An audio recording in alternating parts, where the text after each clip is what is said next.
Ang sabi ning Ginoo, dinan da kayong bayong puso at ibili keke kayo ing bayong espiritu, at gawan da kayong mapaminto karing kanakong tuntunan. Makiramdam, magyabe at maglakbe king miyayaliwan tema, kwento, awos at galon ning banal espiritu, ketikin programang Metanoia, Metinuia, bayong puso, bayong espiritu.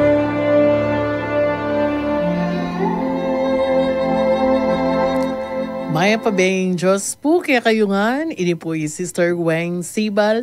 At syempre makayantabi kayo king DWBL 91.9 Bright FM. Ang radio station ng Archdiocese ng San Fernando, Pampanga.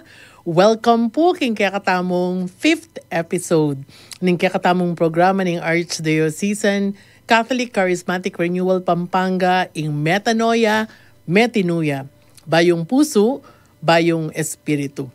Happy Mother's Day po karing ganaganang inda, ima, mami, mama, na naman po yung austa mo karing kakatamong pengaring babae niya. Then pong i-greet ka mo naman yung kanakong pengari. Ma, Happy Mother's Day. Yan po yung kanakong katuwangan. I love you. At makanyan mo naman. Then kaya katamong kakaluguran ka rin pong pengaring babae ka rin egan-agan ng charismatic groups kayong kabuuan na ning kaya katamong Archdiocese na. Lalo na po rin kaya katamong kaluguran kayong Life Giver Community. At syempre, then muna mang talaturo na makiramdam kaya katamu, ngayon kabengyan, then taga Holy Angel University, then taga Saints ko, then nandin po, ba't kaming Brother Noel king Santa Monica, kwento ng buhay prayer group headed by Brother Billy Kabusaw. Mag-celebrate lang anniversary, so happy anniversary kaya kayo. At nandin may kapamasyal tamo at may kapag-greet karela. So sana po, sana may kasimbata mo nga king parokya kanya-kanyang pamipasaya. Nandin din damke yamong pep. Mami ang polvo. Salamat among pep. Karetang padala mong polvo kaya ti studio na. At karing aliwa naman, ating Mami Rosario, anti mo kaya kami king Marisol. So, anti mo king aliwa pang parokya, kanya-kanyang pamagpasaya. Karing kaya katamong pengaring babae. Sana ring anak ken, sana pasaya tala rin kaya katamong pengari. So, we are already on the 7th Sunday of Easter. So, today is Ascension Sunday. So, pota, i-discuss tayong bagyayan. Abayin nyo kami king metong oras sa kwentuhan patungkol karing miyayaliwang pigagap at kayawsan daring kapatid tamong charismatic. Tara, salangi kayo at makiramdam king awus, lugod at galoning banal espiritu king biening ordinaryong tao. So, ngayon kabeng yan, din kakatamong kapatid, brothers and sisters, alatam pong kayabe kening studio ne. So, ating kong kayabe ken karing makayarap, pero Kenny, alatam mong kayabe, pero atin tamong guest, din kakatamong guest via Zoom. So, ayan, no karanon. Dalawang, siguro magtatagalog ako, no? So, magtagalog ka to, Sir Francis, ne? Dahil meron tayong isang guest na Tagalog na galing ba siya ng Maynila? Malalaman natin mamaya. So, syempre, ang una nating guest ngayon, no? Brother Francis, nagsimula siya ng Light of Jesus, tama? At ngayon, nasa Makabebe Charismatic Community siya. Brother Francis, hello, kumusta? Yes po, mapagpalang gabi po sa lahat po ng mga taga Makabebe, Pampanga. Sa lahat po ng mga taga Pampanga, mga Kapampangan, Mekeni ko na. So, Mekeni, Bright 91.9 Bright FM, tamo po, makiramdam tamo po kayong amano na ning Ginoo. Ayan, di nga ganaganang kay, potating ka mong buring i-greet ken, pengari. Okay. Oo, Happy Mother's Day po kang ima ko na, kang sa aking nanay po, Happy Mother's Day po, Amelia, ay nagpapasalamat po ako sa pagsilang po niya sa akin. Ayan. So Happy Mother's Day din po sa aking, sa ina ng aking kabiyak. Ayan. So, lahat po ng mga nanay, sa mga nanay po ng community po namin, Happy Mother's Day. Ayan, thank you, Brother Francis. Finally, nakasama ka na namin, ano? So, ikaw na siguro magpakilala sa susunod nating guest, no? Alam ko, kung pupunta siya dito, maglalakbay siya ng medyo malayo-layo, ano? Sige, Brother Francis. Yes po, ang ating paglilingkod sa ating Panginoon. Tama na po ba? Papakilala na po ba, Sister Weng? Oo. Oo, yeah. Nagsimula po tayo sa paglilingkod natin dito sa Makabebe Catholic Charismatic Group. Ayan. Okay. So pakilala mo muna, Brother Francis, ang ating kapartner ngayon. Si Brother Ariel Agsalud, ang ating pong makakasama ngayong gabi na taga Manila. Kasama po natin siya sa ministry, sa FPJ. Yan, hindi po Fernando po Jr. Siya po ang magpapakilala po sa atin ngayong gabi. Ayan. Brother Ariel Agsalud. Hello, Brother Ariel. Opo. Hello po. Bumati ka muna, brother. Isang mapagpalang gabi po para sa lahat ng sumusubaybay sa programa ng 91.9 Bright FM, Archdiocese of San Fernando. Pagpalain po kayo ng Panginoon at sana itong talakayan ngayong gabi, papanalangin natin na maging makabuluhan at ito po ay maghatid ng panibagong buhay para sa lahat po ng mga charismatic na naglilingkod. Amen. So tingnan nyo naman, no, yung mga guests natin, no, talaga ang mga boses pang radyo, ano. Paano pa kaya kapag nakita nyo ng personal? Okay, so para makita ninyo sa mga susunod po nating mga activities, lalong-lalo na sa Pentecost celebration natin, dumalo po kayo at i-announce namin ang mga detalye mamaya. Okay, bago natin tanungin ang mga panauhin natin ngayong gabi, bitinin muna natin sila. Pero ano ba yung ibig sabihin ng FPJ, ano? Pero mamaya na lang natin itanong yan. So, magkakapampangan muna ako, Brother Ariel, ha?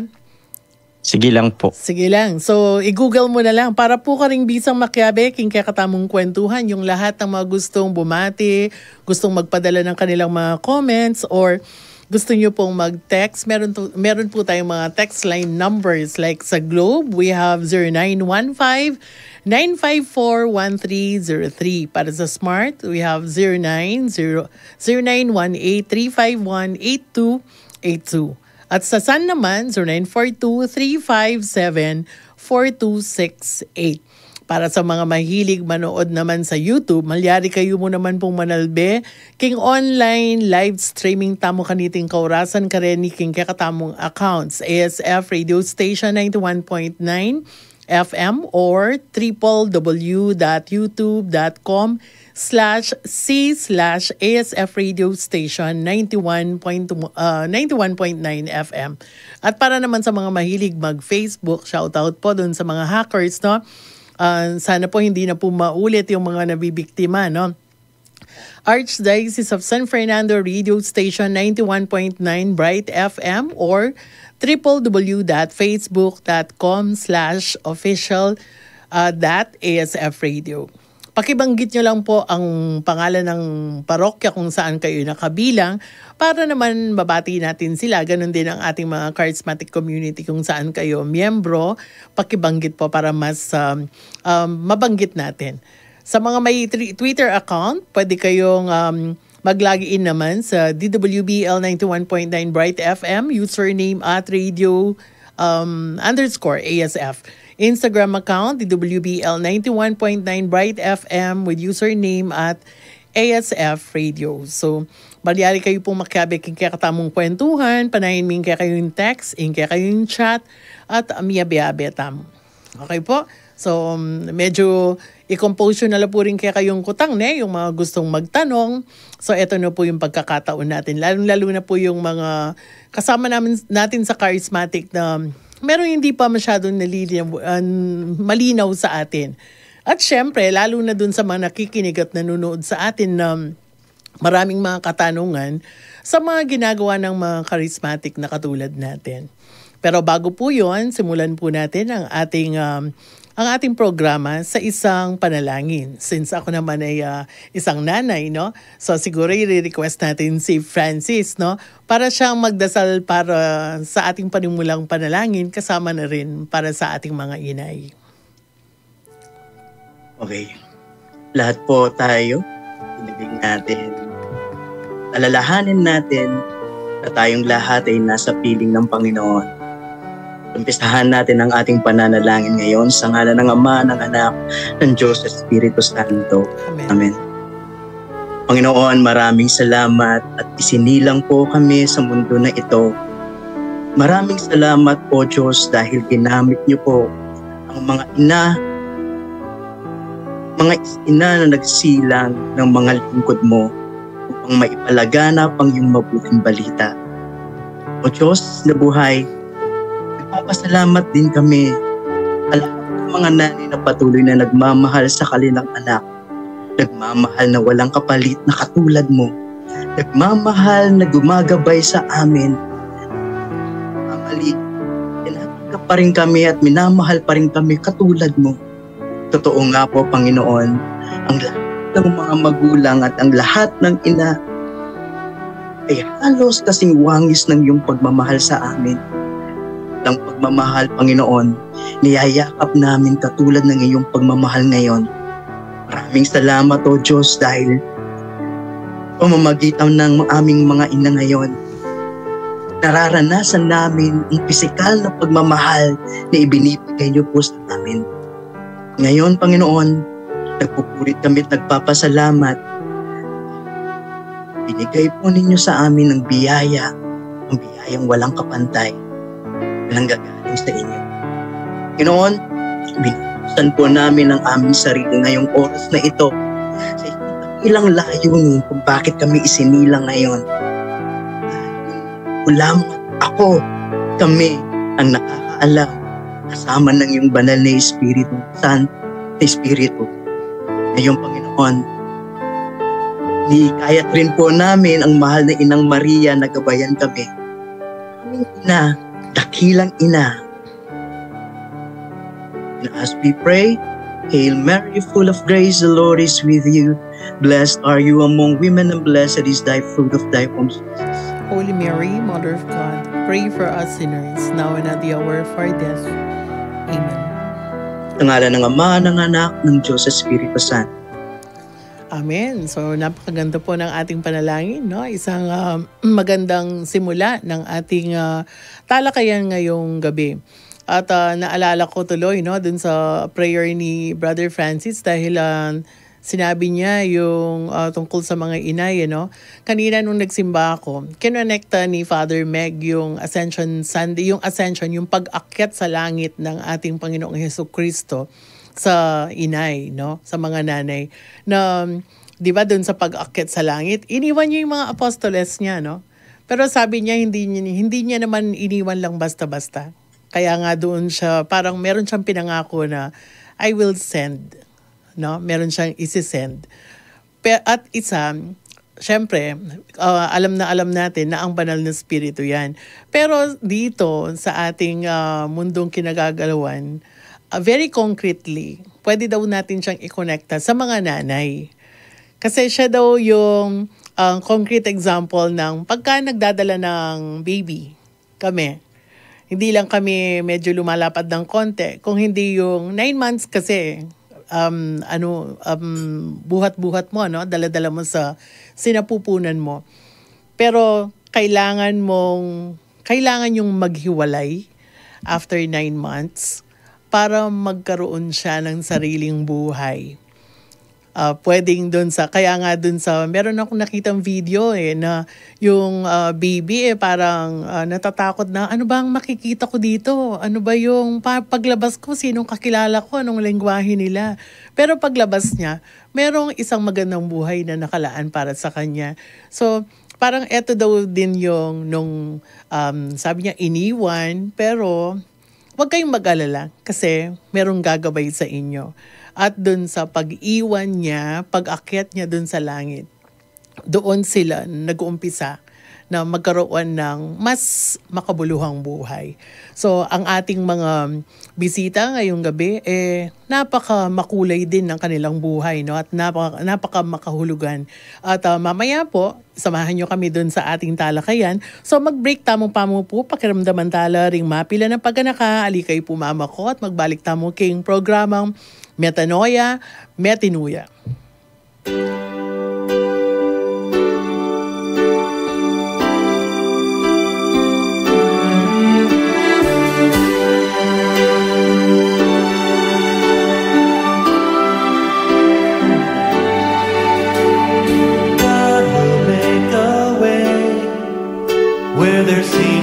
be no way. He works in ways we cannot see. He will make a way for me. He will be my guide, hold me closely to his side.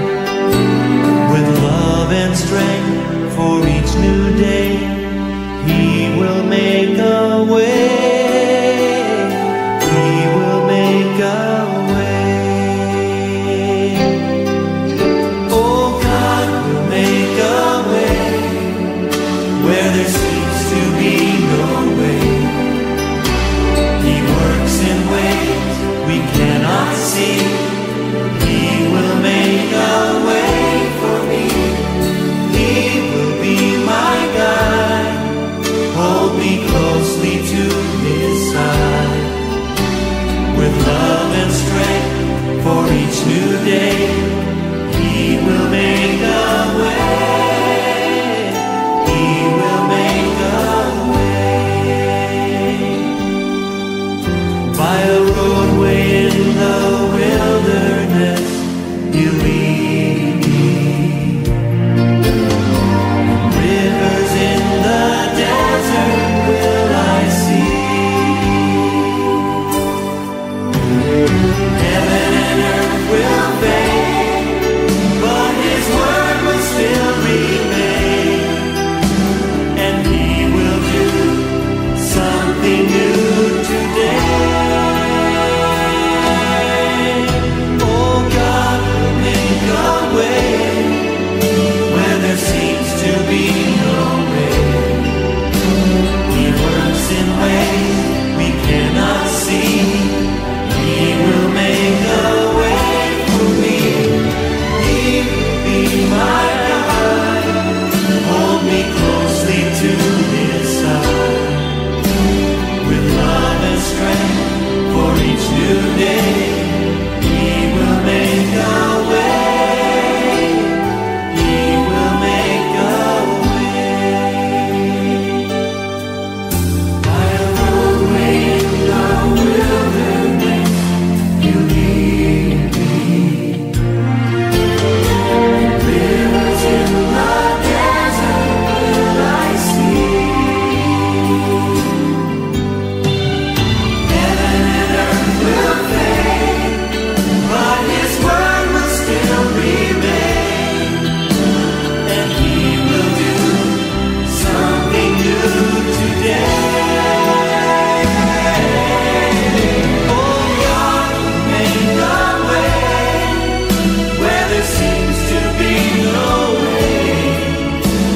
He works in ways we cannot see. He will make a way for me. He will be my guide, hold me closely to his side. With love and strength for each new day, he will make a way. He will make a way. With love and strength for each new day, he will make a way. He will make a way.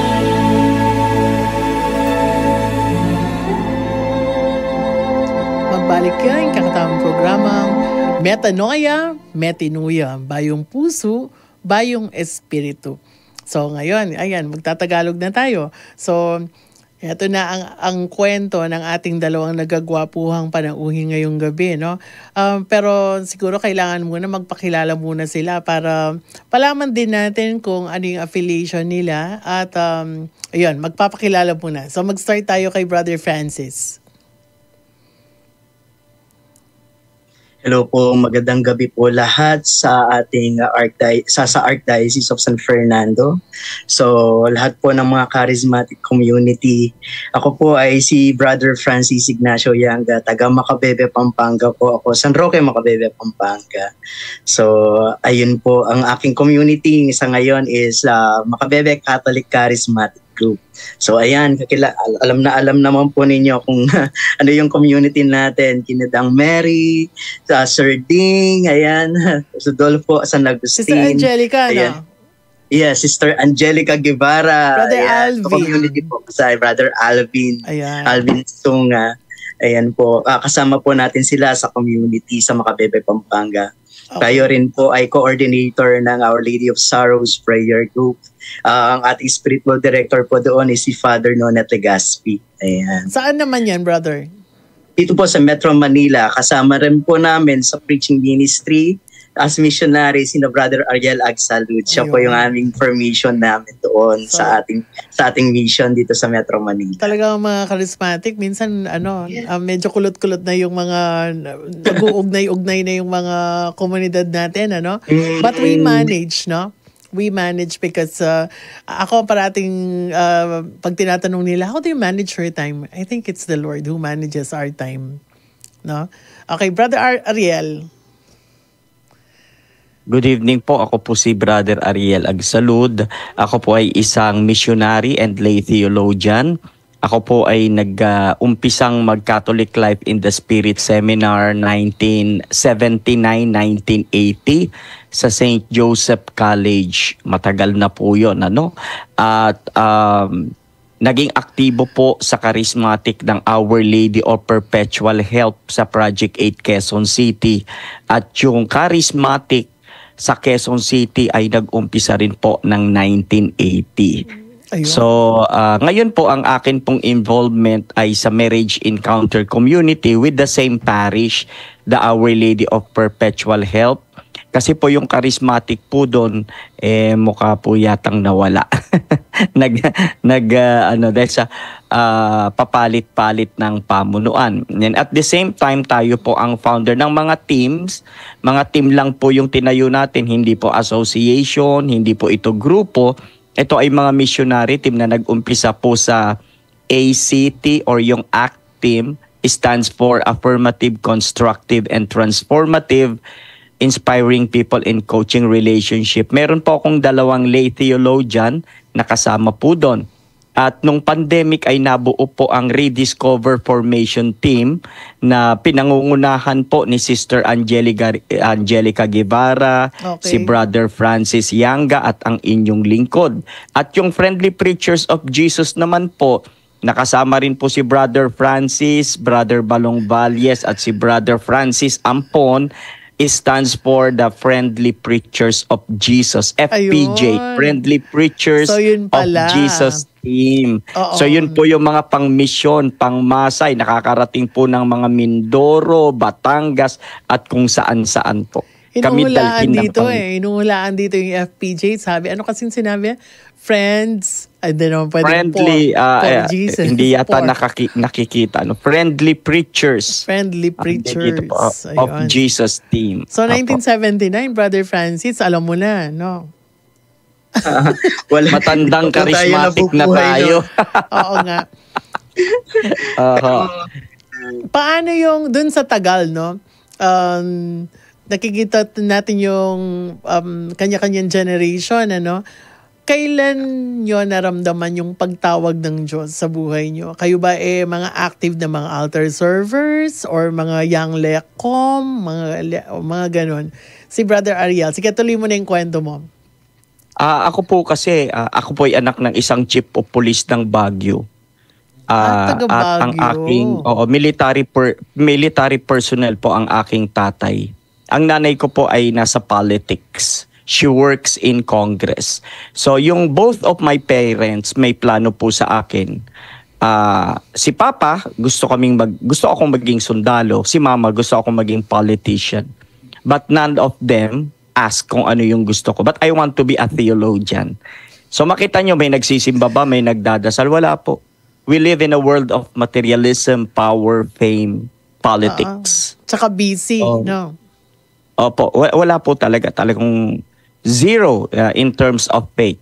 So yung calling ay na-receive ko nung namatay po si Papa noon. Hindi niya na po inabutan na gumraduate ako ng elementary, high school and college.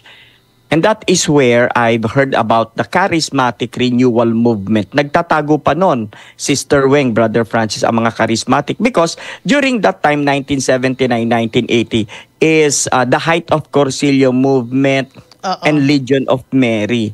And I was only 13 years old at that time. So yung mga charismatic, they were being misunderstood. Especially yung mga gift of tongue, yung mga shalala, shalala, hallelujah, praise the Lord. So, how do they view the charismatic renewal during that time? Talagang they look at them as crazy persons. Talaga, no? Totoo yan, ano? Kaya wala talagang kaya nagtatago yan. Not until nung mga 1986 when I attended the Catholic Life in the Spirit seminar under the supervision of the followers of Father Leonardo Pulinar. The community is called Mother Mary's Ministry. So I also attended the second manual, no, kasi the first manual is the God's Love, Salvation, New Life, the Ann Arbor. So ngayon umattend ako doon sa Filipino version which is conducted by Father Pulinar, at doon mas lalo po tayong naging active, especially in the music. I started in the music ministry and called to preach. Nag-started ako mag-preach 1986 na po. So, anong second edad yan, year brother? college. Anong edad yan?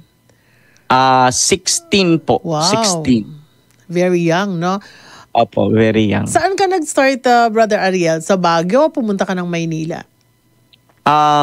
Actually po, nung namatay na po si Papa, yung property namin sa Baguio, nabenta na yun eh. So, tumira po kami sa Project 8. Ayun. So, doon po nag-start. Yan po, no? So, maaga kayo, doon no? yung journey. So, maaga pong natawag. Kaya wala po ako, I've never experienced smoking, drinking, drugs, even relationships. Kasi talagang ando doon eh.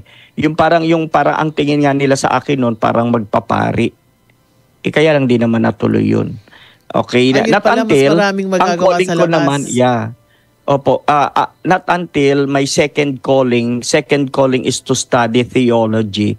So first, nagkaroon ako ng scholarship program sa De La Salle University, postgraduate studies. Okay. Matanda na po ako noon, mga nasa 36 or 37 years old ako noon. When I studied the certificate to teach religion, nakapasa naman, and that made me qualified to enter the master's program at St. Vincent School of Theology. 4 years po akong nag-aral doon kasi yung unang course ko ay systematic theology. Wow. Then the other one is the pastoral theology. So buo yung ano na yon, ano. So ang natapos ko ay the pastoral ministry kasi may utang akong thesis doon sa unang sa unang may utang, ano. So ito pong darating na August ay I'm planning to pursue and to take a study program. Pero ayoko na yung may grades, matanda na tayo eh. So magbabalik lang po ako, babalikan ko lang yung mga ibang mga subjects on sacred scriptures para mas makatulong para pa po sa refresher lang, no? Refresher lang ulit po. Opo. Naku, halos pareho tayo ng halos pareho tayo ng linya, no, sa theology. So, Opo. si ano naman kaya? Si Brother Francis naman. Kailan ka Ako naman kinalabit? po ay hindi theologian. Mapagmahal lang. Ayan. Ay, wow. But anyway, parating kapag kasama ko si Brother Ariel, talagang naliliit ako. Kaya sinasabi ko na lang is mapagmahal lang tayo talaga at masipag sa mission. At anyway, nakikita ko yung sarili ko nung talagang bata pa talaga ako sa catechism. Ang nagbigay sa amin ang katekista po namin noon ay magpapare. Si Father, kung natatandaan ko, si Father Stephen Susi, na pari na po siya ngayon, kung kakilala po. Oo. Ayan, yes, si Father Stephen Susi ang aming katekista po noon. Wow. So, that time talagang tumatak sa isip ko, gusto kong magpare. Ayan. Kaya I'm serving God sa murang edad talaga. Nag-artal server po ako. Pagkatapos po nun, naging choir po ako. At anyway, nung choir na po ako, talagang na-experience ko totally si Lord personally. Yung tipong dati parang nagsisimba ka lang, ganyan. Parang ordinary mass lang sa'yo, hindi mo naiintindihan pa. And then nung talagang nagkaroon ng parang personal relationship kay God, nung time ng 1999 July, yun po yung aking first baptism in CLS as Catholic Life in the Spirit Seminar. Ayun. So, I'm serving God for more than 2 decades na. Yay! Oo, no? 1979 si brother. 1989 ako. 1999 ka. So, 10 years ang ating gap, no? So, merong mga naunang natawag dyan. Yun ang challenge, no, Brother Ariel? Yung paano ka makakarating sa finish line na hindi tayo manghihina, no? So, paano gumalaw ang banal na spirito sa buhay ninyo since 1979 or 1999? Ikaw, Francis, muna. Well, actually, Sister Weng, Brother Ariel, hindi siya ganun kadali. Kasi comfortable, sometimes nasabi po ng mga tao, mahirap sumunod kay Lord. But for me, ang tumatak sa isip ko yung challenge talaga ni Brother Willie. Ayan, Suarez. Kilala po ninyo. Yung challenge po niya sa amin during the LSS na baka ngayon nyo lang feel yung presence ni Lord. Pagkatapos ng LSS na to, wala na kayo. I challenge you to stay longer in the ministry up to the end. Yun po sinabi niya sa amin dahil ibang magbigay ng biyaya ang Diyos. Pero hindi siya ganun kadali for me. No, hindi siya ganun kadali. Kasi maraming mga challenges sa atin. Pero at the time na parang give up ka na, talagang bibitaw ka na sa ministry, sa service, talagang nagpaparamdam ng matindi si Lord. Doon siya nagiging mas malakas sa atin at yayakapin ka. Dahil sa buhay namin, hindi madali eh. Kasi self-supporting din po ako. Sa Makabebe din yan? Makabebe din? Po. Sa Makabebe ka rin nag-attend? Yes po, Makabebe rin po. Yung buhay po ni Sister Angelica, kung natatandaan po ninyo, halos parehas kami ng buhay. So ano naman ang pag-aari mo? Kasi siya kailangan ng pag-aari niya eh. So, ayun po, no. So, kaya kailangan tugunan pa rin yung personal needs natin despite of all difficulties. Pero kailangan mo pa rin sundin ang Panginoon sa ministry. Dahil po doon, siguro, Sister Weng, makikita ko yung sa covenant natin kay Lord, yung promise natin sa Kanya. Hold on to the promise of God, but also hold on to your promise, God. Kailangan din yun na kailangan mangako ka sa Kanya at panghawakan mo rin yung pangako mo sa Kanya at abang pinanghahawakan mo yung pangako niya sa iyo. Yun yung sa akin. Pinanghawakan ko yung pangako ko sa Kanya na hindi ako bibitaw, na hindi ako tatalikod sa Kanya. Bakit? Kasi there was a time in our family na talagang tinamaan kami ng bagyo. Alam niyo naman po sa Makabebe, Pampanga, po, Sister Weng. Konting bagyo, talagang bahang malaki yan. Lalo na po sa lugar po namin. Binaha po kami, yung bahay po namin, umalis yung bubong niya, naglayas. Kasama yung hangin, ayan. So kailangan namin lumipat ng bahay. May 3 problema. Ang unang problema, madilim kasi madaling araw. Pangalawang problema, mataas ang tubig. Pangatlong problema, wala kang makita sa daan, malakas yung hangin. Pero that was the time na nagdasal ako sa Panginoon. Panginoon, iligtas mo lang kami. Yun ang pinakang pangako ko sa Kanya. Iligtas mo lang kami, maglilingkod ako sa iyo. Amen. Yes. And pagkatapos nun, biglang nakahanap biglang nakahanap ng masisilungan yung tatay ko. Very concrete, no? Konkretong bahay na masisilungan namin. Walang tao. Parang inilagay kami ng Diyos para doon sa lugar na yan. Pagdating ng umaga, lumiwanag yung araw, pagkatapos ng bagyo, dahil walang posporo, brand out, no? Ang nakita namin sa harapan namin, isang altar. Wow! Kaya truly, God saves po talaga, no? Inililigtas po tayo ng Panginoon. Pero, sa akin, yun ang pinanghawakan ko, yung pangako ko sa Diyos na hindi ako tatalikod sa Kanya, hindi ako titigil sa paglilingkod. Amen. But my dear, At saka di ba? Talagang kahit kailan hindi magpapatalo ang Diyos. Sabi nga tama. nila, when do you know that a blessing is coming? So tingnan mo, Brother Ariel, kung tama.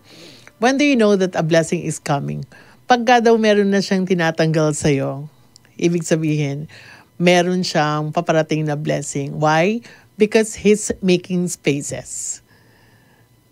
So minsan, ang hirap intindihin, no? Pero ganun talaga, no? Parang sa buhay natin, kailangan, meron tayong, yung self-emptying ni Bishop Ambo, no? Yung kenosis. So he could fill in. Brother Ariel, ikaw naman, paano gumalaw ang banal na spiritu? Na So, imagine yes po. eto yung composition ng family nyo. Pero, ang galing, no? Nakasingit pa rin talaga ang Diyos, ano? Amen. Sabi pag may plano ang Panginoon, makipag-cooperate ka lang, it will come into completion. Mafulfilled kasi pag-promise kasi ni Lord. So more than the personal experiences, kasi yung conversion, nandiyan na yung conversion experiences. So, but I would like to share in the context of service from where I am now, in the mission.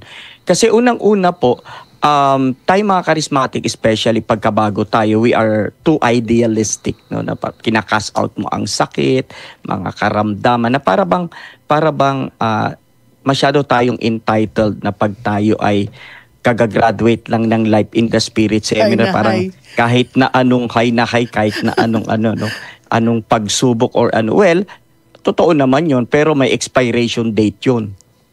Mga siguro first 1 year mo lang mararanasan yun. Kasi dumarating yung dryness, disillusionment stage, burnout, na pagka naka-encounter ka na ng mga problems and trials, magki-question ka na, Lord, nandiyan ka pa ba?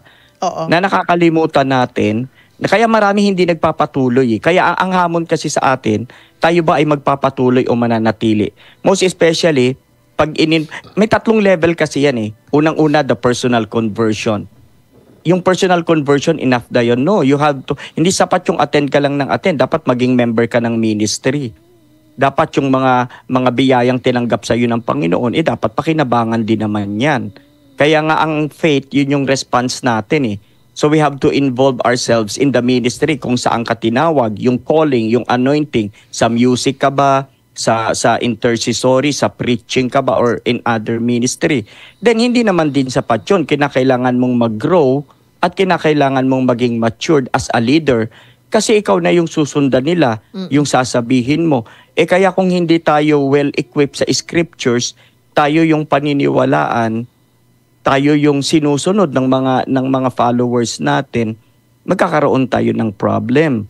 Kaya from membership to leadership to eldership, hanggang sa magre-report ka sa Panginoon at sasabi mo sa Kanya, mission accomplished. Naka-timeline kasi tayo eh. Ang problema lang kasi na nakikita ko, Brother Francis, Sister Weng, ang mga charismatic masyado ring naging traditional. Parang ayaw nating umalis sa comfort zone na talagang, tama.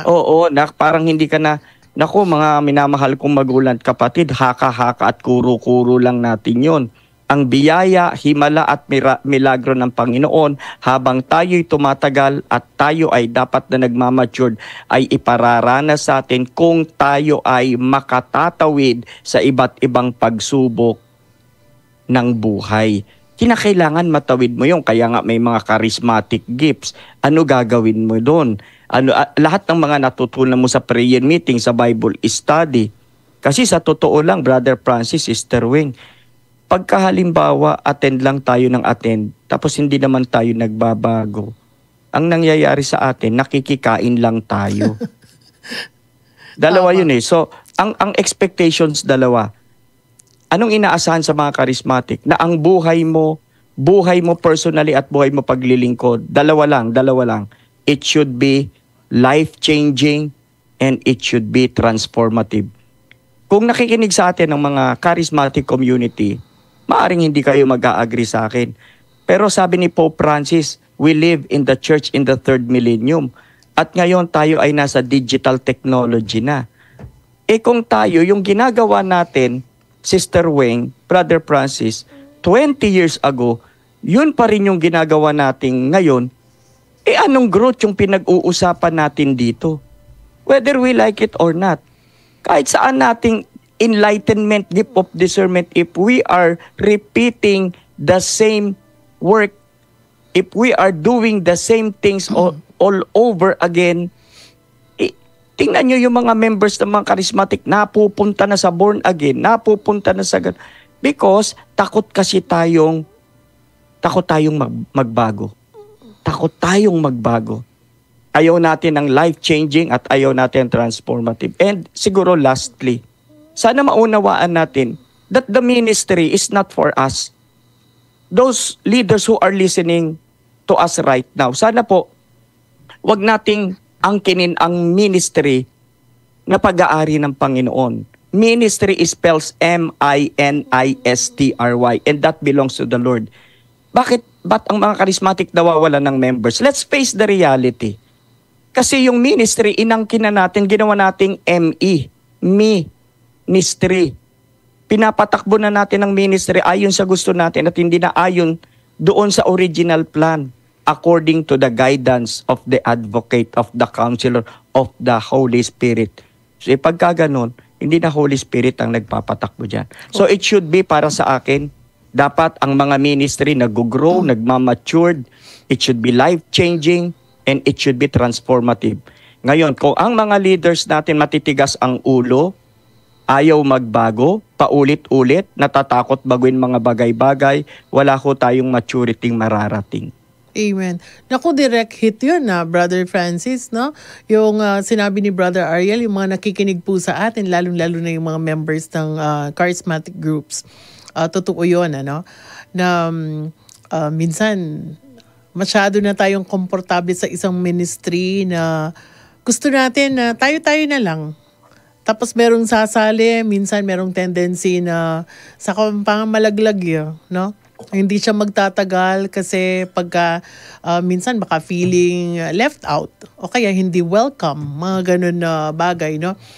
Gusto ko rin yung tatlo na sinabi ni Brother Ariel, yung from membership to leadership and then to eldership. So kung susundin mo tong tatlo na parang kategorya na to, kailangan meron siyang progress at tayo ay natututo at mas nagmamature. Kanina, Brother Ariel, Brother Francis, meron sinabi si Brother Ariel kanina yung mga regalo ng banal na Espiritu. Sa Kabampangan, ang tawag namin doon kalam. Kalam na ring banal na Espiritu. Alam naman natin na ito nung tinanggap natin ang sakramento ng binyag, ito ay tayo ay biniyayaan na, no? And these gifts are sealed in the sacrament of confirmation. Pero siguro mas maganda, palalimin pa natin ng konti. Baka gusto nyong mag-share tungkol sa mga regalong ito para magamit, para magkaroon ng magandang bunga. Sige, Brother Ariel? Opo, kasi nung ako po ay nag-aaral ng theology, I was strike dun sa message nung professor namin. The subject is Theology and Culture, si Father Danny Pilario. At CM, a Congregation of the Mission. At ang sabi niya, as far as I can recall, sabi niya, ang lahat ng bagay na nangyayari sa atin ay galing sa Diyos. At ang tawag dyan ay Hanan. Hanan in Hebrew is a grace of God. Everything belongs to God. And that is Hanan. Now, as yung evolution ay dumarating, nagbabago ang panahon, from Hanan to Hebrew, naging charis in Greek. That is where the charismatic gift came from, no? Charis means the one we possess. No, dun sa Hanan na freely given, so we accepted it by the virtue of the sacrament of baptism at pinagtibay ng confirmation. So we already received the gifts of the Holy Spirit. Kaya lang mukhang may misconception tayo doon. Kasi alam naman natin pare-pareho na yung 9, kasi ang charismatic kasi nakasentro doon sa 9. Tama po ba? At doon sa receiving God's gift na topic, ang laging sinasabi ng speaker, na maingat din akong sinasabi na hilingin ninyo sa Panginoon. That's one thing. But the 9 gifts of the Holy Spirit, na mamaya siguro babanggitin natin, it is not for us. It is for others. It is for the church. That charismatic gifts are intended to serve the people of God. So, kaya lang, ito kasi yung nagiging dilemma. Yung the principle na you cannot give what you don't have. So, hindi mo naman maibibigay yung 9 gifts without first empowering and equipping yourself. Tama po ba? Amen. Amen? Amen. And the only way to empower and to equip ourselves, so yung binigay doon sa sacrament of baptism na pinagtibay sa confirmation is the 7 gifts of the Holy Spirit. So kung tayo ay nakakapag-empower ng 9 gifts because we receive the 7 gifts. Kaya doon sa RGG, mas pinalulutang ko muna yung 7 gifts. Okay, kasi yung 7 gifts sa Cursilyon, tawag dyan, biyayang nagpapabanal eh. So pag na-equip tayo ng 7 gifts, Isaiah chapter 11 verses 2 to 3, then we can now perform or share the 9 gifts of the Holy Spirit. Kasi may natanggap ka, meron kang ibibigay. Amen. Ang ganda noon, no? Talagang clarification siya, no? Kasi yun din ang parang confusion ng mga iba. Kasi kung nagbabasa ka lang ng Bible, tapos nakikinig ka lang sa kung ano yung mga naririnig mo sa mga speakers, nakakalito talaga, no? Brother Francis. Yeah, actually, nasabi ni Brother Ariel kanina na ang mga gift of the Holy Spirit ay intended para sa ibang tao. And yun naman po talaga, no? Ang purpose kung bakit merong column or gift of the Holy Spirit is to build the church. This 9 gift or 7 gift of the Holy Spirit is for the church po talaga. So ngayon, gusto ko lang i-quote din yung sinasabi. So, pwedeng sumang-ayon po kayo dito or hindi, yung sa mga nakikinig po natin, mga charismatic community, yung sinabi po ni Father Winston Cabading. Ang sabi po niya sa amin, doon sa mga seminars in exorcism ministry, ang sabi niya, the 9 gift of the Holy Spirit is a gift of God from us, for us, no? Mga regalo ito ng Panginoon para sa atin. Pero, ang sabi niya, meron pa subali siya. Ito ay sa Diyos, hindi sa atin.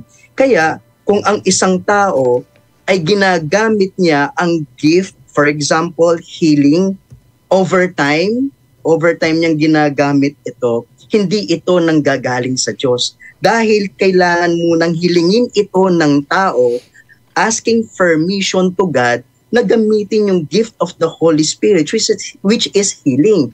Meaning, ang Diyos ang nagpapagaling, hindi ang tao. Amen. Ang Diyos ang nagpapagaling, hindi ang tao. Kaya maganda para sa ating mga charismatic community na ilagay ang posisyon natin sa grasya ng Panginoon bago natin gawin yung ministry ng banal na Espiritu Santo and perform the 9 gift of the Holy Spirit.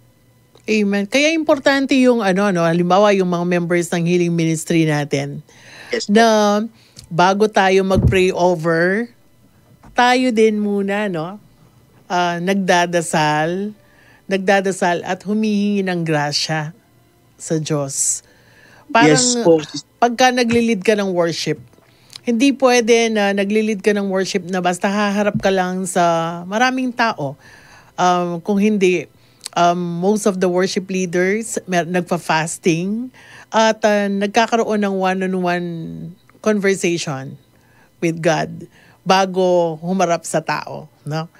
So, and pagkatapos nung ginampanan kung ano yung ginawa mo, yung credit. Maganda kasi yung, natouch ako dun sa paglid mo ng worship. Mahalaga na klaro tayo kung kanino natin parang ina-acknowledge natin na everything is coming from God. No? Brother Ariel, meron kang idadagdag? Opo, tama po yun. I totally agree kay Brother Francis. Kasi ito yung issue ba't kumukonti ang mga umaattend ng prayer meeting? Bakit kakaunti ang umaattend ng Life in the Spirit seminar? ba't kakaunti ang bumabalik? Kasi nga, dumarating yung point na nakakalimutan nating ibigay sa Diyos yung para sa Diyos.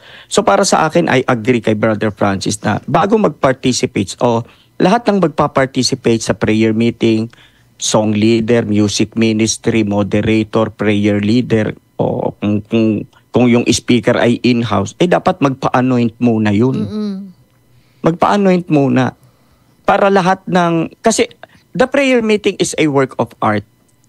It should be treated with reverence and respect. But the question is this, how do we treat our prayer meeting? Talipapa mentality, masakit Oo. Kasi sa totoo lang po, no? May mga prayer meeting talaga hindi naman seryoso talaga yung mga uma-attend. Tingnan nyo example na lang yan. Pag tinanong mo, ba't ka nagpe-pray ng rosary? Kasi 8 o'clock pa ang prayer meeting, maaga pa. Kaya kami nagpe-pray ng rosary. Kung naniniwala ang community na ang pagpe-pray ng rosary ay activity, dapat lahat ay nandiyan dyan. Amen. Lahat Hindi na lang nandiyan dyan. pampalipas ng oras. Oo. Lahat magpapa-anoint. Pag ganun tayo, ang mindset natin ay corporate mindset, academic mindset, bawal ang nalilit. Makita mo, i-assign mong prayer leader kung hindi magpapapalit, may emergency, last minute, kung sino yung moderator, late pang darating. Yun ba yung para sa Diyos? Yung prayer leader, pagpapractice lang yan kung kailan lang siya. Kung mamayang gabi yung prayer meeting, maya-maya lang ng kaunti, doon lang yan magko-compose. Then, sasabihin natin, mahal natin ang Panginoon ng buong isip, buong puso, buong lakas, buong kaluluwa. Hindi kaya dapat bumalik muna tayo sa pagninilay-nilay na totoo ba yung ginagawa natin? Kasi kung totoo tayo sa ginagawa natin at ang trato natin sa charismatic sa prayer meeting is we are giving what is the best for God, I believe ang prayer meeting talaga dadami yan. Andiyan dyan ang signs, wonders, and miracle. Pero pagka binibigay lang natin yung mga tira-tira at ang pag-aalay natin sa prayer meeting at sa mga seminar ay kagaya ng pag-aalay lamang ni Cain na tira-tira, talagang hindi ho tayo lalago. Nako. Pasensya na po, diretsahan po kasi kung magsalita. Diretso, mga sinasabi, no? Sigurado po marami pong nakikinig sa atin at marami tayong natututunan. So, bibitinin muna namin kayo, no? At tayo ay mag-break muna ng konti. At mamaya, babalik tayo sa ating programang Metanoia, Metinuya. Pakamalan akakaluguran kang Kristo. Ing kadua ng Domingo ning bulan ning Mayo, kaniting banwa, yapin ning Mayo a 12.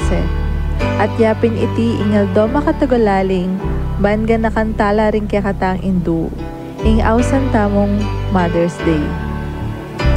Pasibayo tayang kikilalanan ing papilda rin kaya katamong indu, king kaya katamong pamibiyebir. Lalo na king pamayanad na kaya katamo, king mayap a pamanugali at pamanuruking ustu. Pasalamatan tala king karelang pamaging sulu daring kaya katamong pibale-bale, king karelang lugod, tula at kamalinawan at daralada karing pamilya tamo. Kaya kayungan pong indu alang sawang lulugod karing kaya kayong anak, pupugayan na kayo ning radyo ning Archdiocese ning San Fernando, Pampanga, DWBL 91.9 Bright FM. Happy Mother's Day po kaya kayo. Change my heart, oh God, make it ever true. Change my heart, oh God, may I be like you. Change my heart, oh God, make it ever true. Change my heart, oh God, may I be like you. You are the potter, I am the clay. Mold me and make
Nagbabalik po ang ating programang Metanoia, Metinuya. Bayo tayo po isinduin kaya katamong pisasabihan, paborin yung basang tala paring miyayaliwang mensahe daring kaya katamong texters, antimurin din kaya katamong Facebook Live viewers at comments at taliwapang greetings.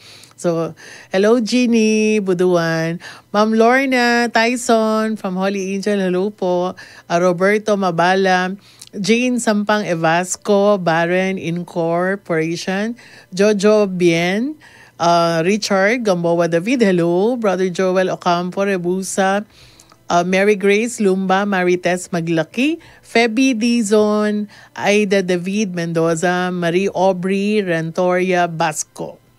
Ang dami nating mga viewers ngayon.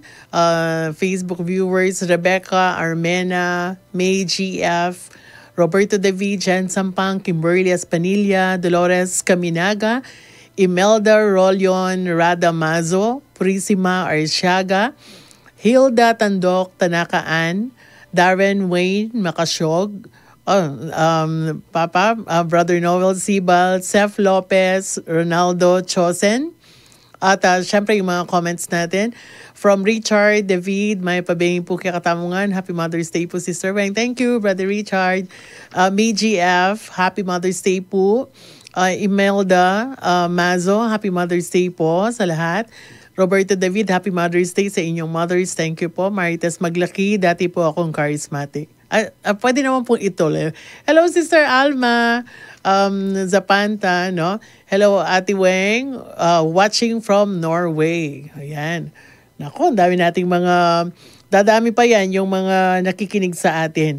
At very exciting po ang at interesting ang ating mga topics ngayon na charismatic o hindi, kailangan nating malaman, no? So meron tayong mga katikista na nakikinig sa atin ngayon. I think ito makakatulong din sa atin sa pagtuturo sa ating mga estudyante. Brother Ariel, Brother Francis, ito, para lang sa kaalaman ng ating tamakayaan sasabihin ko, ng ating mga nakikinig at mga nanonood, si Brother Ariel na matagal na rin na charismatic, so more or less, mas expert siya doon sa linya ng charismatic. Si naman at saka syempre sa linya ng theology. Si Brother Francis naman I heard is an exorcist. Tama ba? Deliverance prayer. Ano po tayo? Anong tawag? Deliverance minister po tayo. Not an exorcist. Ang exorcist po para po siya sa mga pare. Okay. So, yes po. Sa mga lay collaborator sa mga po. pare natin dito sa Archdiocese, ang exorcist na alam ko si Father Regan Marameda, si Father Mark Christopher De Leon, si Among Toffee, ang chief exorcist po natin dyan sa Archdiocese po natin, si Father Ricardo Macalino, patalik na kaibigan po natin. Ayun. So anong tawag sa lay? Sister Weng, si Brother Francis po, malabong sapian po yan dahil mahihiya po sa kagwapuhan niya, mahihiya yung demonyo. So anong tawag pagka-lay? Lay collaborator po. A collaborator. Kasi ako mahilig din ako, meron din akong libro ni Father Sikia. Kaya nakikinig din ako ng mga aral tungkol sa exorcism at saka ng mga nakasulat sa mga libro. Ay ito pakisagot po ang ating tanong. Kasi kanina may nasabi si Brother Ariel. Sabi niya, ang mga regalo ng banal na spirito. Alam naman natin na ang isa sa regalo na talagang ginagamit nating mga charismatic gift of tongue. Pero marami ang hindi naiintindihan, lalong-lalo na po yung mga charismatic, yung mga hindi charismatic. Pero importante din na maintindihan ng mga charismatic na hindi lang natin basta ginagawa. So ano po ang masasabi natin doon sa sinasabi na, bakit ano ba yan? Yung nagtatangs, hindi naman alam kung ano yung sinasabi. So, ano yung importansya ng ginagamit natin ng regalong ito? Tsaka paano yung tamang paggamit? Sige, sino gusto? Doon muna sa doon sa isang expert muna. Siguro po sa akin po, although wala pong problem. Nakikita ko kung ang pag-uusapan po natin is the text in the scripture. specifically 1 Corinthians chapter 12, 8 to 11. Because one of the gift or one of the sign that is being given or mentioned is speak a new language. So ngayon, yung speak a new language or in other translation kasi in the text ay the one who speak in tongues. Okay, so now, gusto ko muna sigurong ilatag muna yung mga ano natin, yung mga foundation natin. Kung ang interpretation ay literal, so may tawag diyan formal correspondence or formal equivalence. Ibig sabihin, it is the word for word translation of the text. So, at yung reader naman ay babasahin niya doon sa text. Kasi text kasi ang tawag doon eh. The text itself, the interpretation can be literal one. So, ngayon, yung tongues kasi na sinasabi rito, traditionally sa mga charismatic, is the strange language. Shandalahila kalamakalalahi kalakalashalalahila kala. So, yun po, that is the traditional way. Although during that time it is being questioned na noon pa lang kayo naman mga may mga shalala kayo so yan, anong relevance niyan? Okay, so syempre in the charismatic tradition yan and in the charismatic way that I would like to emphasize because it is the charismatic tradition. So ano yung gagawin natin? We have to respect the tradition. Tama po ba? Amen. Amen. Kasi yun nga, doon nga na iba ang charismatic eh. Paano mo malalaman ng isang grupo ay krusilista? By saying the word de colores. Paano mo malalaman na ang isang tao ay member ng Legion of Mary? Kasi they recite the Catena Legionis. So paano mo malalaman na ang isang tao charismatic pag nagsasabi ng hallelujah, praise the Lord, and isa dyan sa sinasabing manifestation is the speaking in tongues. Pero yung speaking in tongues ay nagkaroon na rin yan ng evolution from 1967 from where it started.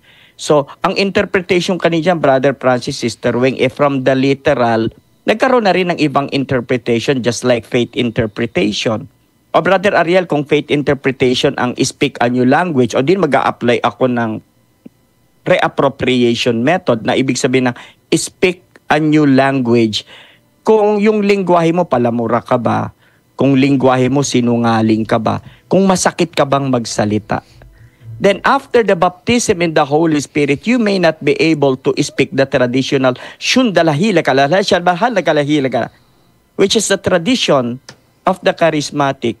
But you can also speak in a new language, the language of love, the language of justice, the language of unity, the language of humility, the language of ephata, of being open.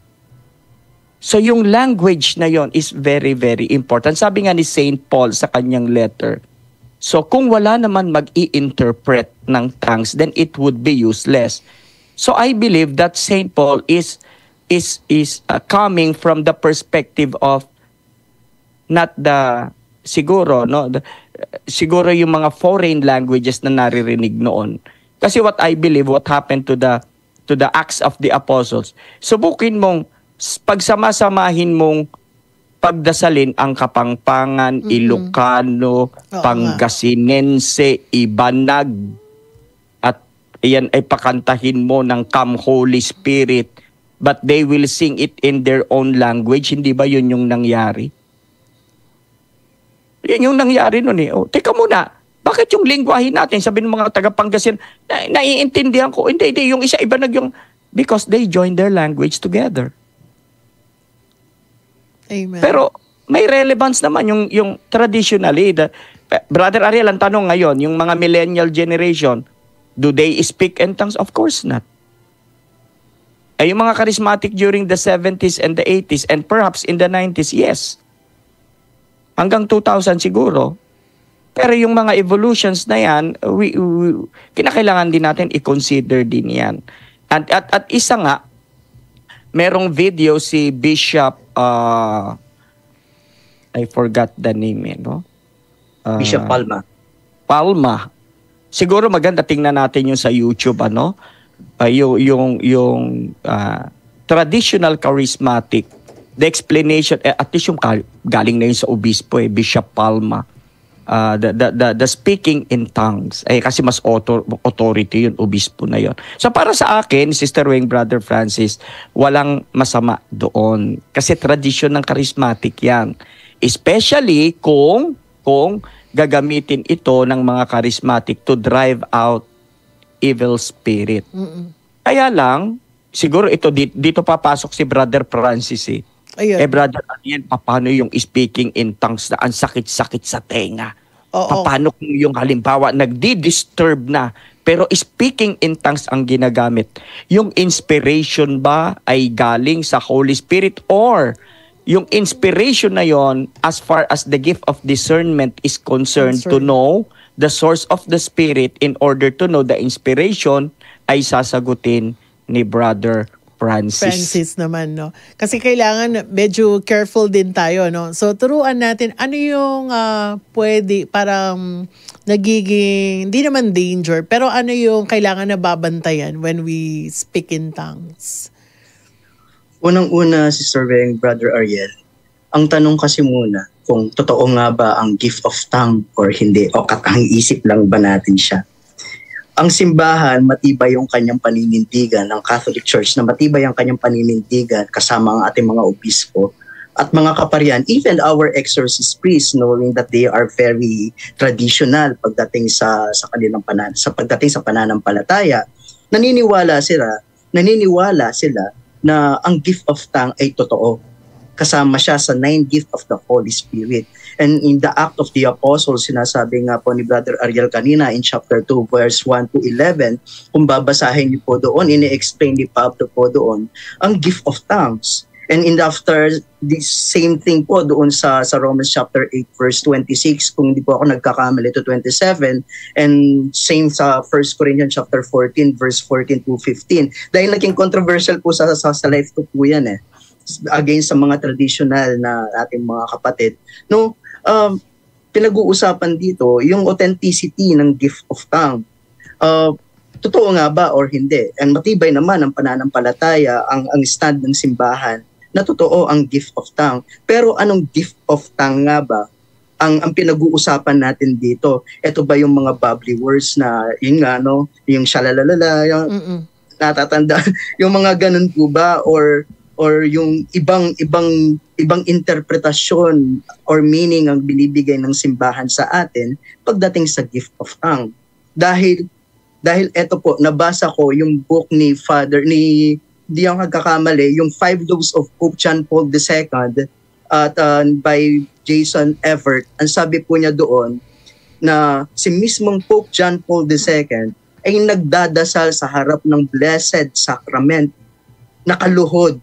Sa likod niya ang isang kardinal, no? Dahil nasa ilalim na, ecstasy na si Pope John Paul II, Saint Pope John Paul II sa kanyang pagdadasal, naririnig na lang niya si Pope John Paul II parang daw siyang roaring lion.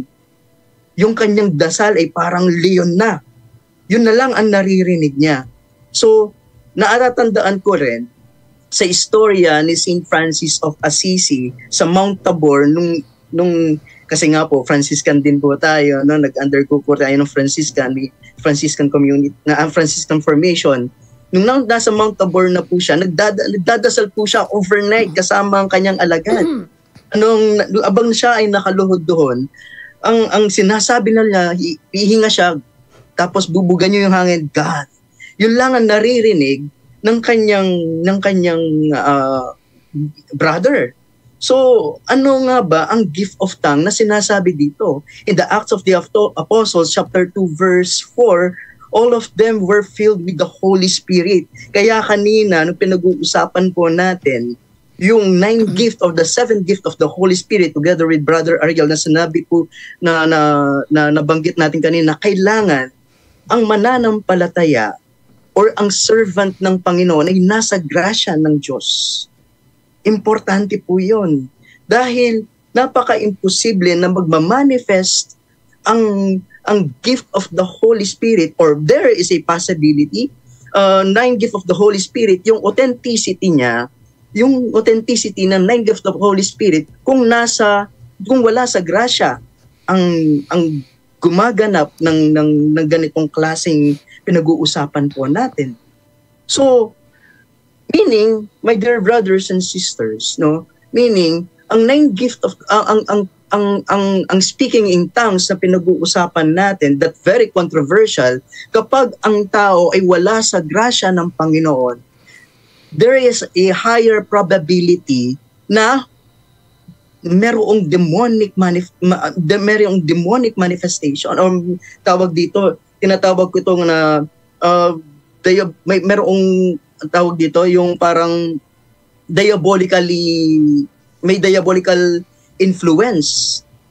Yung po yun. Kaya, pero, sabi nga ni Father Bishop Palma, ang sabi niya, may 3 uri ng gift of tongues. Yung gift of tongues na kung natatandaan po natin, sabihin ko lang po, yung mga nakakaalam, the tongues of prayer, which ito yung nakita ko kay St. Francis of Assisi at kay Pope John Paul II. At yung pangalawa, yung tongues for preaching. Kung babasahin po natin yung Acts chapter 2 verse 4 or 14-1, makikita po natin doon na nangaral sila ng mabuting balita sa iba't ibang lugar ang mga apostol na hindi naman nila lengguwahe.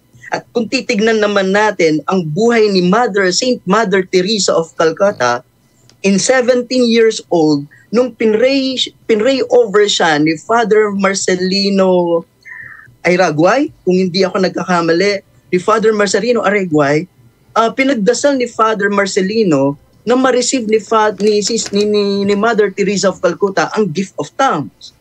At inayawan ni Mother Teresa of gift of tongue. But the Catholic Church affirmed in CCC number 800, ang sabi po niya, charisms are to be accepted with gratitude by a person who received them and by all members of the church as well. At nagdasal si Mother Teresa of Calcutta nung nalaman po niya yung halaga ng charism na po ito, the gift of tongues. At nung nagdasal siya, opo, Panginoon, tinatanggap ko po ang iyong regalo. Nagsalita siya sa ibang lengguwahe. Pwede niyo pong tingnan yung istorya po na ito.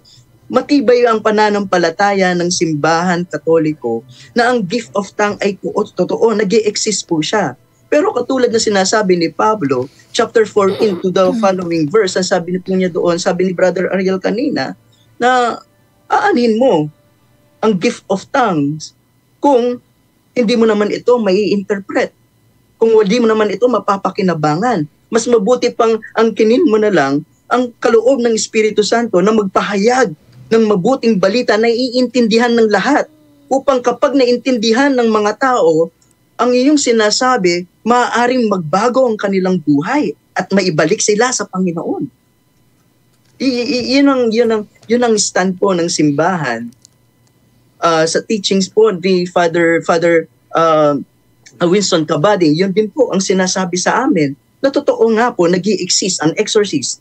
Totoo nga po nag-i-exist ang gift of tongue. Pero ang gumagamit nito, ang mayroong kaloob nito, kailangan nasa grasya parati ng Panginoon. Or there's a higher probability there is a demonic intervention. Bakit? Hindi naiintindihan ng taong kanyang sinasabi. Kaya nga malinaw din ang sinasabi ni Pablo na kailangan kapag ikaw ay nagdarasal, alam mo sa sarili mo kung ano yung panalangin na ibinabanggit mo sa Panginoon. Ang puso at ang isip ay nagkakaisa sa pananalangin. Kasi pwedeng mapasukan, ano? Yes po. Okay. Naku, napakayaman po ng ating talakayan ngayon. Kahit ako, ang dami ko ring natutunan, ano. Ito last na lang. Tayo nag-overtime na ng ilang minutes naman. 26 minutes. Pero, Brother Ariel, hindi ko last na lang para sa ating mga nakikinig. Yung ating baptism. Sabi ng iba, nabaptize na tayo sa Catholic Church, di ba? Bakit meron pang baptism proper dun sa CLSS, Life in the Spirit Seminar? Para ano yon? Okay. So, may mga terms po kasi, no? Actually, pinapaliwanag naman niya na yung baptism in the Spirit is not the sacrament of the baptism because the sacrament of baptism happens only once. Yes. Okay, kasi non-negotiable sa scripture yan eh. Baptism and Eucharist, sacramentology.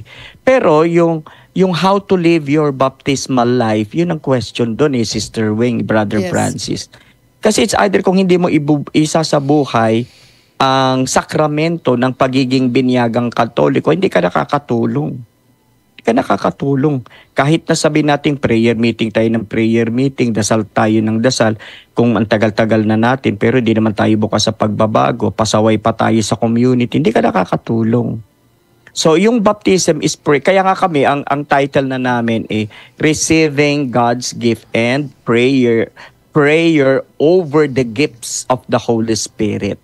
Okay, just to avoid yung word na baptism that sometimes will lead to confusion. Or, sabi ni Father Walsh sa kanyang librong Keto Charismatic Renewal is, we can use the word baptized, at least past tense na, baptized in the Spirit.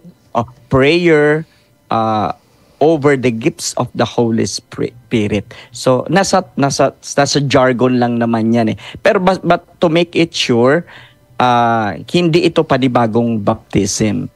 Ito ay pagsasabuhay na life in the Spirit. Pagsasabuhay na doon sa kahalagahan ng sakramento ng bautismo na pinagtibay. At yun naman mga charismatic, dapat doon din yung nakapokus. Amen. Kasi importante na iklaro natin yan.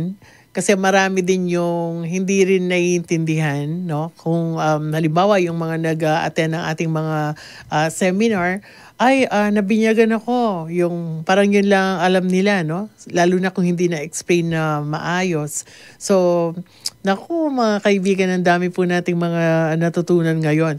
At ngayong araw na to ay Ascension Sunday. Ito yung pag-akyat sa langit. Sabi nga, kung meron daw very deserving to be exalted, ito naman yung ang ating Panginoon na kung saan from humbling experience, ito siya, umakyat naman sa langit, no?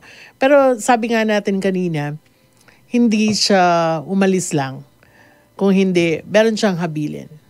And eto naman, i-advance natin ng konti. Punta na tayo dun sa pinaka-celebration. Sa amin, sa Holy Spirit Parish at sa Holy Rosary Parish, meron na kaming mga nobenaryo in preparation para doon sa Pentecost Sunday, which is the birthday of the Catholic Church, na dapat talagang masayang-masaya tayo. Kaya tayong mga charismatic, meron tayong Archdiocesan celebration sa Linggo. Magsisimula tayo ng 1:30 sa Don Bosco Academy sa Bacolor. Pero bago yon, mamaya ulitin natin yan. Siguro explain lang ng konti, no? Para mas maintindihan bakit pinagdiriwang natin itong araw ng itong Pentecost Sunday, no? Kung saan bumaba at tinanggap ang mga nasa atin ang mga regalo ang mga dengkalam, di ba? Pero ano 'yon? Anong ibig sabihin ng Pentecost Sunday sa atin, lalong-lalo na yung mga nakikinig na mga Katoliko sa atin? Okay. Maikli lamang po, no, para makapagbahagi rin si Brother Francis. Siguro manggagaling po ako sa context ng human experience, no? Kasi alam naman natin kung what is the meaning of Pentecost from the word Pente, 50. 50. Okay, 50. At yun ay Jubilee, ano? So from the resurrection to ascension and Pentecost, para sa akin, para maging relevant, ang resurrection kasi ay pagbangon mula sa hindi magagandang karanasan, nakabangon ka para maipagpatuloy mo ang ipinagagawa sa iyo ng Panginoon. Ibig sabihin, nag-resurrect ka. Ang pag-akyat kasi, pag sinabi nating pag-akyat, may kinalaman yan sa progress, ascension, ascended. Ibig sabihin, naiaangat mo yung antas o yung quality ng paglilingkod, naiaangat mo yung antas at quality ng pagiging mabuting tao. Kinakailangan mag-ascend ka dun eh.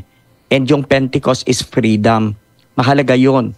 Kahit na i-celebrate natin worldwide tayo makakarismatic, ang Pentecost Sunday, kung wala naman sa kaisipan natin ang salitang paglaya.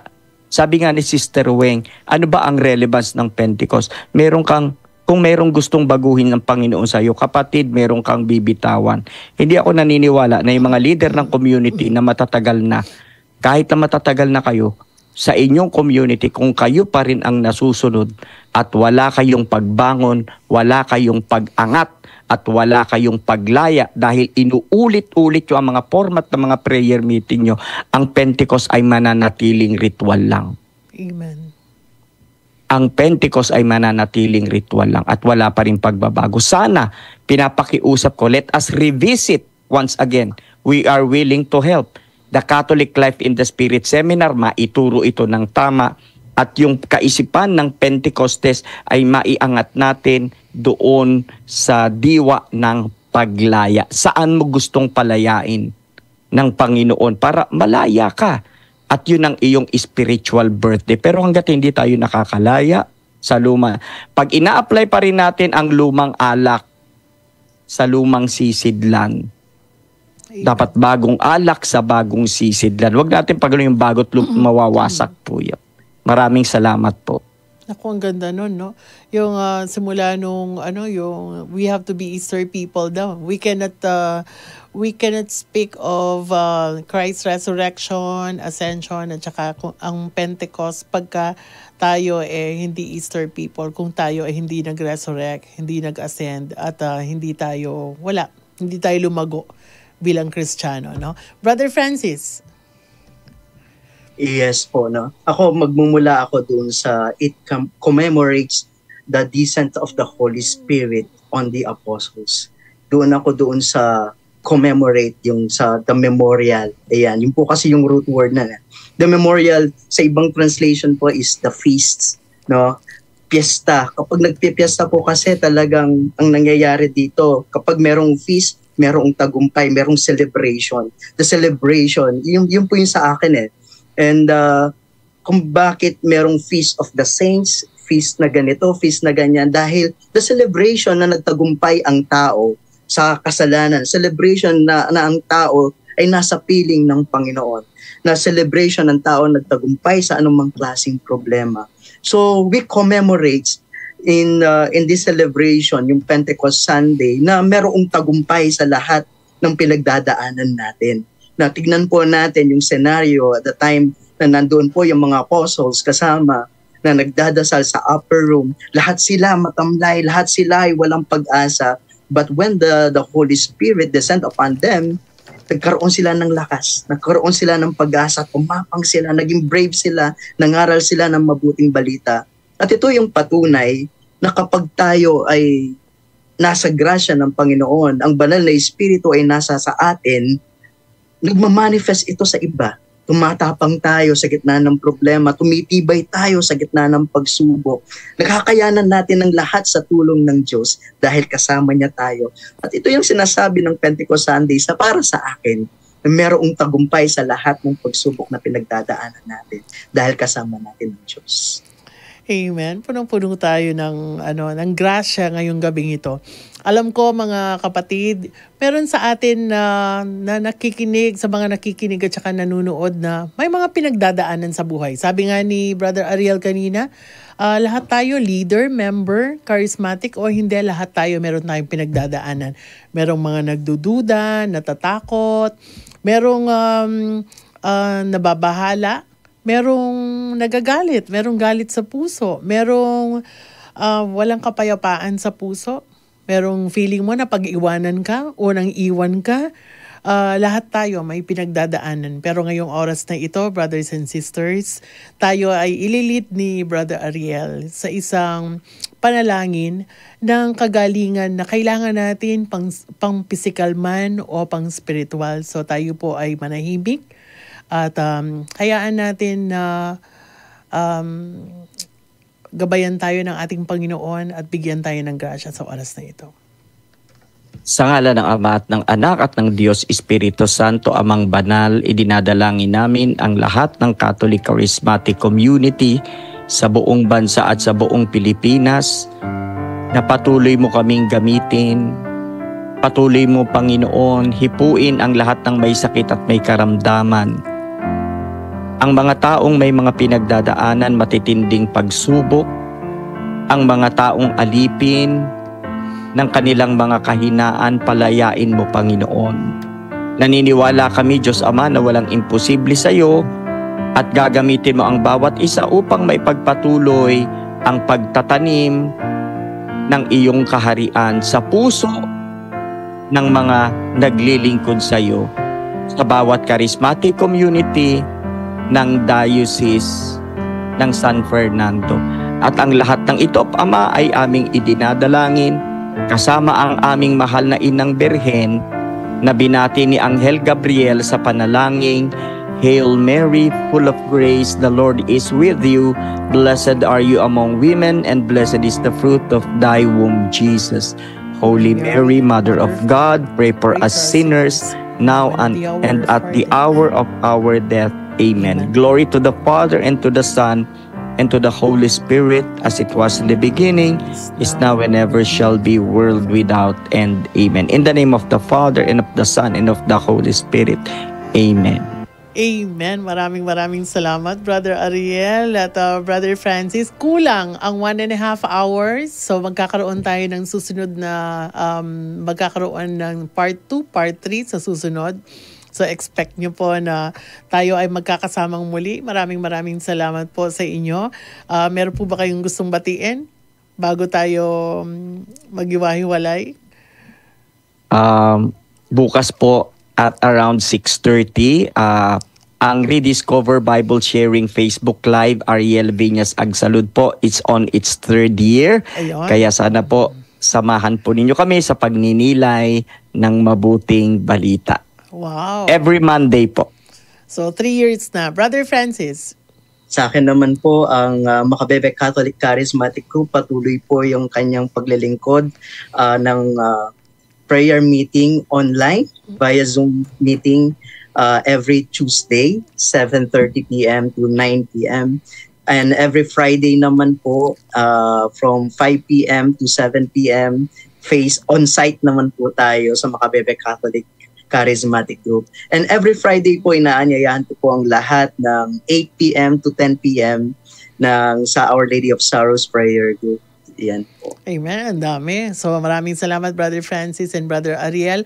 Sa amin naman po, sa Angeles po sa Holy Rosary muna, nag-start na po ang street mass para sa nobenaryo, para sa paghahanda natin para sa kapanganakan, no? Kapanganakan nga ba ang tawag doon? Sa birthday ng Catholic Church. Nagsimula na tayo, nakadalawang araw gabi na tayo, pangatlo na actually ngayon, ano? At ito po ay inaalalayan ng parokya ang ating community, ang Life Giver community. So, bago magmisa at pagkatapos ng misa, tayo muna yung nagjo-joyful songs at iniimbatahan natin yung mga magkakapitbahay na magsimba sa daan, no? At sama-samang magpasalamat sa ating Panginoon. At huwag niyong kakalimutan, yung mga taga-Angeles, meron po tayong worship night doon sa Friday ba yun? Friday and then Saturday, meron tayong recollection. At yung Sunday, yung Pentecost Sunday, yung madaling araw, meron tayong parang motorcade na si Among Noli ay nakatrack at sasama siya na iikot sa Angeles para sa motorcade ng mga charismatic at saka yung mga hindi charismatic na mga parishioners. At syempre, wag natin kakalimutan, fiesta sa Holy Spirit Parish sa Maris Hall. Pero yung 1 o'clock, punta na po kayo ng Don Bosco Academy sa Bacolor para sa Archdiocesan celebration natin ng Pentecost Sunday. At ang ating bisita doon ay ang feast builder na si Brother Obet Cabrillas at syempre ang ating mahal na obispo si Most Reverend Florentino Lavarias. So, 1 o'clock po, punta na po kayo doon at tayo ay magsisimula na hanggang alas 7 po tayo ng gabi. Okay? So maraming salamat po. Ang dami pa sana nating gustong itanong pero meron pa naman tayong susunod na episodes. So maraming salamat po sa lahat po ng mga nanay. Sana po nakapagpahinga kayo ngayon. Pinagpahinga kayo ng mga asawa nyo at saka ng mga anak nyo at kayo ay naging masaya sa araw na ito. At sa lahat po ng mga hindi pa nakapagsimba, pwede naman po tayong magdasal muna sabay-sabay at bumawi po kayo sa susunod na linggo para po makapunta po kayo ng simbahan. Sa ngalan po ng DSC CCRP ng Archdiocese of San Fernando, Pampanga, ito pong programang Metanoia, ang radyo ng ating Archdiocese, DWBL 91.9 Bright FM. Ako po si Sister Weng Sibal at syempre kasama ko po ang ating dalawang guests, si Brother Francis at si Brother Ariel. At kami po ay nagpapaalam na at nagpapasalamat at magkita-kita po tayo sa susunod na linggo. Praise to God always.